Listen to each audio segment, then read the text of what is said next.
In the wake of about a week ago, the terror attacks in El Paso and Dayton, I was left in much the same way that I always am when there are attacks like this. I try to put myself in the place of the people who are affected, the survivors of the attacks, their family and friends, and it is unimaginable. No matter how many times we have attacks like this, I honestly cannot imagine what it's like to be in that situation, to have lost someone that I love in one of these horrendous attacks. But there are people every time who have to deal with that. The survivors have to deal with what happened. And we're joined in studio now by someone who lost someone in the Dayton terror attacks. We're gonna talk about that experience. Jevin Lamar, you lost your cousin. Yes, in Dayton that day. Yes, I did. I lost. Thank you for cousin. joining us, by the way. I know this is gonna be very difficult to talk about. Yes. But tell us about your experience. Well, on that, actually, I was out of the country. My mentor, Greg Palace, he had just got married, and I was the ring bearer. Oh wow. So, in that happening, I was turning 25 too, August 4th. That's the day that the shooting happened. So the happiest time of my life became the worst time of my life because it was just like, I was already upset about the mass shooting, right? But I didn't know it was my cousin. Yeah. And I was tweeting, saying we need change. We need to change as people. We have to change, we have to change. But when I found out it was my cousin that morning of my birthday, it was tragic. Like I was sick, I was like destroyed. My family is like, they're broken from this because it was so random. Like TJ, that's my cousin's name. His name is Thomas Nicholas. TJ, he had to work in the morning, you know? He got kids. He has kids that he's not gonna get to see. He has kids that he's not gonna get to see walk across the stage to graduate. He's not gonna be able to see what his kids' dreams are. Yeah. His kids are all under 6. He has 2 girls and 2 boys. And it's just like hard to think about the way he was taken out. And that they've lost him. And they lost him at such a young age. Yes, it's crazy. So, and you have a strong connection to the area, obviously, in terms of family. Yes. You've done work, you mentioned Greg, you've done work for him in the Dayton area. So you have the personal connection to your cousin, but also this place that you have very different memories of. I mean, when you think about that area now, how has that been colored by the recent attacks? Well, we're just getting over a massive tornado that hit Dayton. It hit Dayton, it took a lot of stuff, so that brought the city together.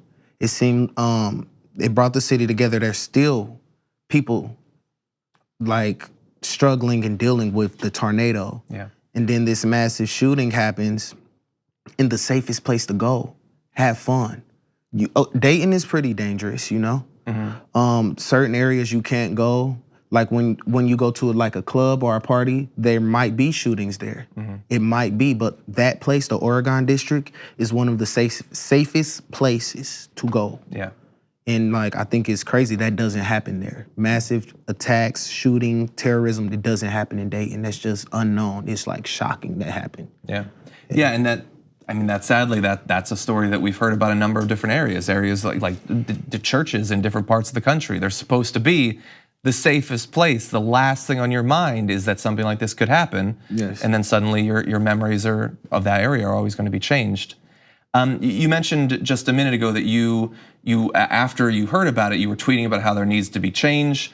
You actually ended up getting banned from social media platforms as a result of that. I got banned off of Twitter.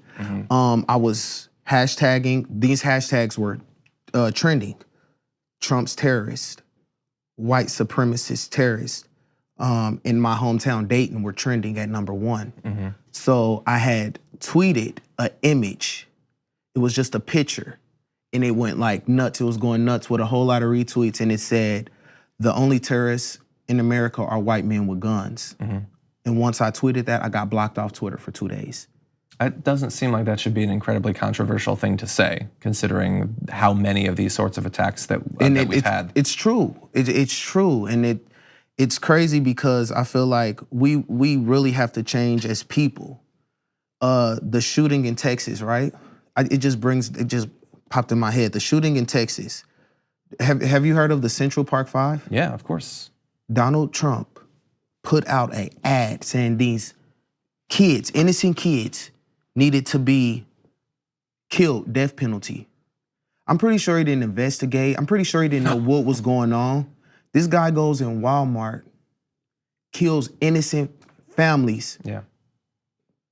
where's the ad saying he needs the death penalty? He doesn't seem as fired up about it this time. Where's his response to these guys that were locked up, that were innocent, who spent their whole life in jail, that he put an ad out saying they need to get killed? Where's the response? Most recent that we've heard of him on that topic is that he still thinks that they should have been. That he doesn't buy that their record was cleaned. The hate he gives makes people think it's okay to go shoot up places. It's crazy. And incredibly disheartening on a daily basis. Yes. Now, to counteract some of that hate, you and I believe Greg as well, you're working to raise money for people in the area. So can you tell us about that? Yes, we are raising money for my cousin and his kids. We're gonna release a track. All the royalties and all the downloads and streams will be paid to my cousin's kids. And we're gonna do this, and I hope everyone pays attention to this, because this is big. It's big. I feel like instead of being like a race issue, I feel like we need to heal as people, humanity. We need to heal, we need to save ourselves, because this is like, it's crazy, it's nuts. Yeah. When is it gonna be enough? When is enough? You know what I'm saying? It's really, really bad right now. Yeah, as the years go by, different sorts of terror attacks happen, and you think, as horrible as each individual one is, maybe this will be the one that will get people to take it seriously. Yes. And instead, just more and more horrendous sorts of attacks get normalized, like the idea that preschoolers are shot up. Like people just get used to it. Churches, people get used to it. It's like it's normal. It's something of the norm, and it's something that we have to change. And I feel like we all have to change as people. Yeah. It can't be a certain group of people or a certain color of people. I feel like change comes with everyone, and I feel like change we need change. Period. Like that's just it. So let me ask you. So after going through this experience, if there's a chance politicians might be watching this, we have some politicians who appear quite frequently. What would you like to be done if someone who is responsible, who actually takes this seriously, could put pressure on the government to do something? Is there anything in particular that you think might help to avoid other people having to go through what you and your family, including your cousin, have gone through? The thing that could help is more like paying more attention to things, being more conscious of your surroundings, and just getting the story out there. Yeah. I want the story to get out there. I want everyone to know about this story. I don't want to quit talking about this story. I want this story to be huge. I want everyone to know my cousin's name. Yeah. Like everyone needs to know his name, because it's not fair. No, everyone that died that night did not deserve to die like that. And it's just crazy. One of the girls' name's Lola Oglesby. She died that night. She called her boyfriend on FaceTime. Like, I'm shot in the head, take care of the kids. Oh my God, I had not heard that. Yeah, that's real life. She had a newborn baby she's never gonna see take the first steps. This is crazy. And then you have the president of the United States at a press conference say, I feel so sorry for the city of Toledo.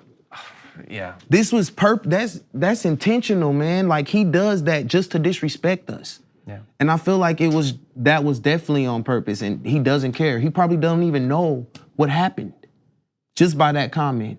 I can't imagine how much just insult to injury. Yeah, like to not even know the city. To not know the city and come to the city, and just it's weird. It was a weird situation, and I feel like he's definitely to blame for a lot of these massive attacks and these shootings, and he's to blame. Yeah. Well, we're trying to make sure that people understand that connection. We've been talking about it a lot. And also, I do want to say to the youth, my age, for us to really make change, we have to start voting. I know it's hard. I know sometimes like it just seems like it doesn't pertain to us because we're so young, but change comes with us. And I feel like we have to change that way. So please go vote. Everyone vote. Everyone, especially the youth. Yeah. That's like, I want to get that message out there. Like, we have to vote. Thank you. Yeah, there's no excuse not being involved considering the stakes. For sure. Jevin, thank you so much for joining us. I know it's gotta be difficult, but want to make sure that this doesn't get normalized like we were talking about, and you're helping to make sure that it doesn't. So thank you. All right, thank you.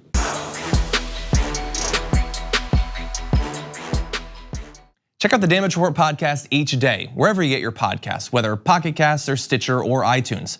You can join me as I give you the news and stories you want, with a range of co-hosts and interview guests jumping in on the fun each day. Again, that's the Damage Report, wherever you get your podcasts. And if you get them at iTunes, don't forget to rate and review. Sometimes I'll read them live on the show.